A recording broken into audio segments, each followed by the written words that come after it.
bilisan natin na gumanda buhay natin. Kasi pag gumanda buhay natin, masisigurado ko mas marami kang time na magawa yung mga bagay na gusto mo, mas marami kang time, mas makakapasyal ka, at ang pinakamaganda dito, wala ka nang ibang masyadong iniisip kasi hindi mo na problema pera.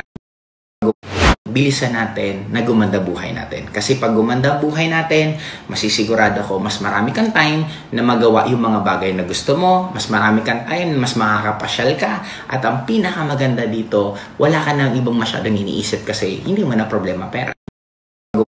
Bilisan natin na gumanda buhay natin. Kasi pag gumanda buhay natin, masisigurado ko mas marami kang time na magawa yung mga bagay na gusto mo, mas marami kang time, mas makakapasyal ka, at ang pinakamaganda dito, wala ka nang ibang masyadong iniisip kasi hindi mo na problema pera.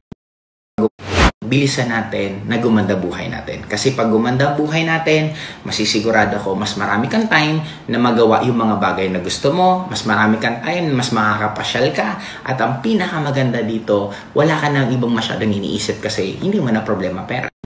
Ng vision board para alam mo kung ano yung gusto mong ma-accomplish for this year. In short, pag gagawa po ng vision board, mas maganda pwede kang maghanap ng malaking kartulina, igupitin mo yung mga bagay na gusto mong makuha. Gusto mong makuha cellphones, gupitin mo, idikit mo doon, lagyan mo ng date. Gusto mo makatravel sa iba't ibang countries, yun din yung gawin mo. In short, cut ka ng mga country na gusto mong puntahan, ilagay mo rin doon. Basta vision board, it will remind you ng mga lugar or bagay na gusto mong makuha. Maganda magkaroon ka ng vision board ginagawa mo at maging consistent ka sa ginagawa mo kasi by nature ang tao pag consistent ka sa isang ginagawa mo, dumadali siya. Maging clear ka lang sa gusto mo.